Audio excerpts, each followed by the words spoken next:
There were names in medieval Europe that made grown men go silent, names that emptied rooms, names that, when spoken in the wrong place, could get you killed before the sentence was finished. These are the 5 most feared surnames in the medieval history, and one of them, number 2 on this list, was so dangerous that entire royal courts refused to speak it out loud. We will get to that one shortly. Let me tell you about a family that turned poison into a political strategy. The Borgias arrived in Italy from Spain in the 15th century. They were ambitious, they were ruthless, and they were extraordinarily good at surviving. Rodrigo Borgia became Pope Alexander VI in 1492. That is the same year Columbus reached the Americas. The same year, everything changed. But the Borgia papacy changed things in a different way. Rodrigo used the Catholic Church like a personal empire. He appointed family members to powerful positions. He accumulated wealth on a scale that shocked even Renaissance Italy, and his children, Cesare and Lucrezia, became 2 of the most feared people in Europe. Cesare Borgia was a cardinal who gave up the church to become a military commander. He conquered cities. He eliminated rivals. He was the real-life inspiration for Niccolo Machiavelli's book, The Prince. That book is still being read today by people who want to understand power. Lucrezia Borgia was rumored to carry poison in a hollow ring. Historians debate whether that was true. What is not debated is this: people around the Borgias had a habit of dying unexpectedly. When someone invited you to dine with the Borgias, you thought very carefully before you said yes. The surname Borgia became a synonym for treachery, for poison, for the kind of power that smiles at you while planning your removal. It was the most feared Italian surname of the 15th century, and it only gets more dangerous from here. There are surnames that carry the weight of revolution. De Montfort is one of them. Simon de Montfort was a Norman noble who did something extraordinary in 13th century England. He challenged the king.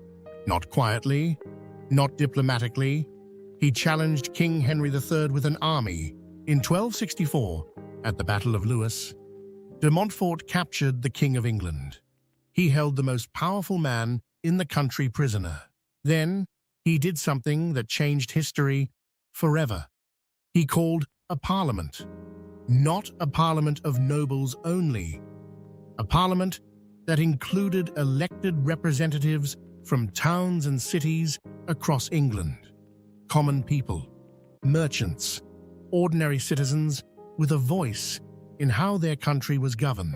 That parliament, called in the name of Simon de Montfort in 1265, is considered the direct ancestor of the modern British Parliament, of every democratic legislature that inherited the English constitutional tradition, including the United States Congress.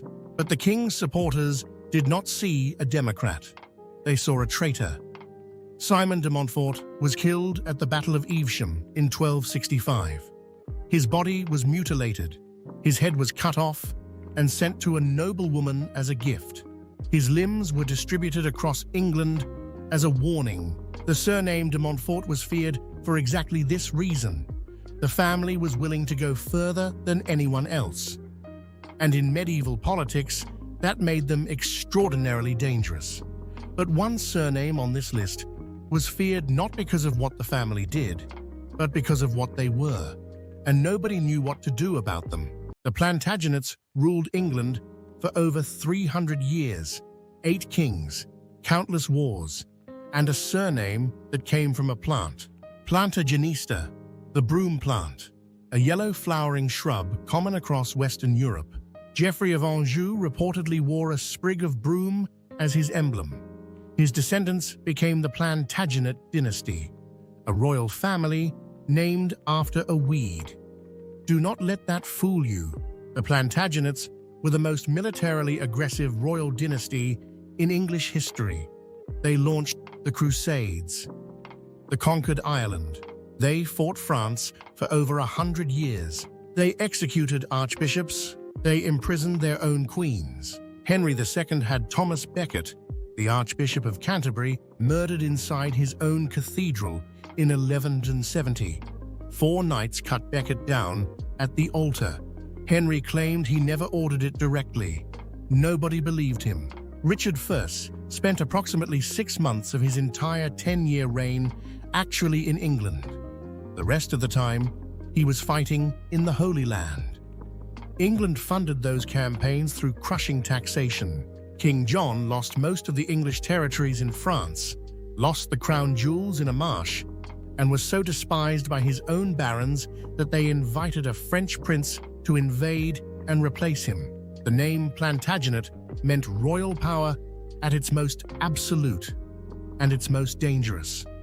The Wars of the Roses, which tore England apart through the second half of the 15th century, was essentially a battle between 2 Plantagenet branches, both wanting the throne.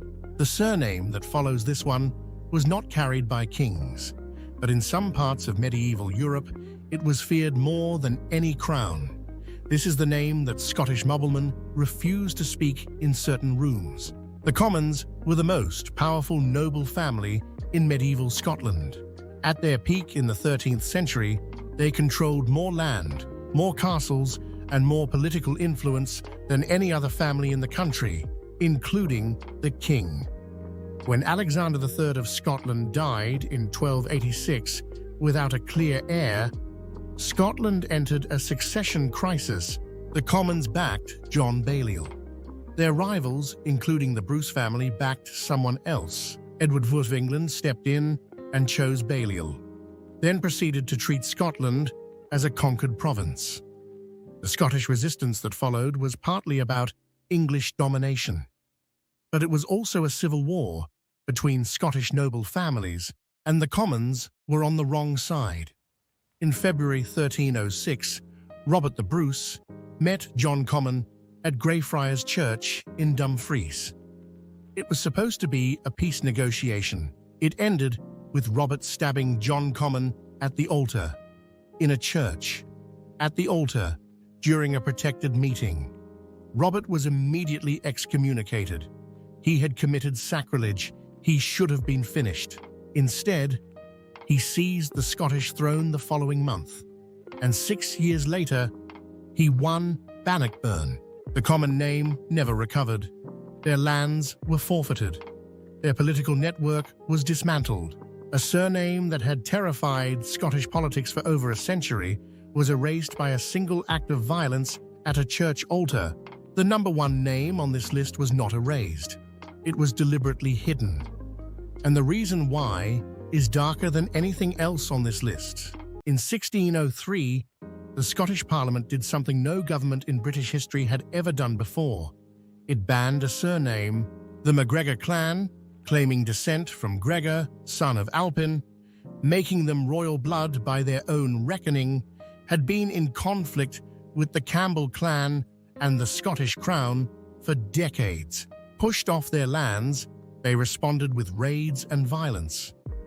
The cycle escalated until the government decided the solution was not punishment.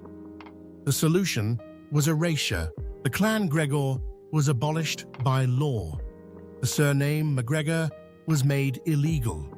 Anyone bearing it was forbidden from using it in any legal document or court proceeding. Parents could not give the name to children. Those who already carried it were required to abandon it or face execution. For over 100 years, from 1603 to 1774, the name MacGregor was illegal in Scotland. Clan members took other names. They became Campbells by force. They became Drummonds, Grahams, Murrays. They scattered across Scotland, carrying surnames that were not theirs, hiding an identity that the law had made into a crime. And here is what makes this the most feared surname in medieval history.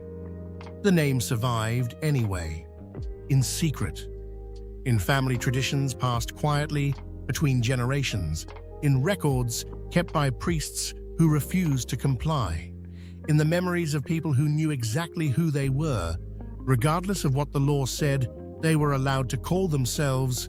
When the prescription was finally lifted in 1774, families across Scotland reclaimed the name within a generation.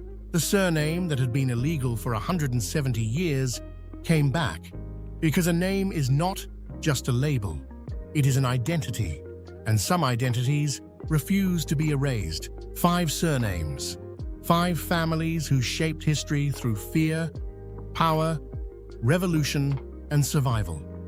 The next time someone tells you a name is just a name, remember the McGregors.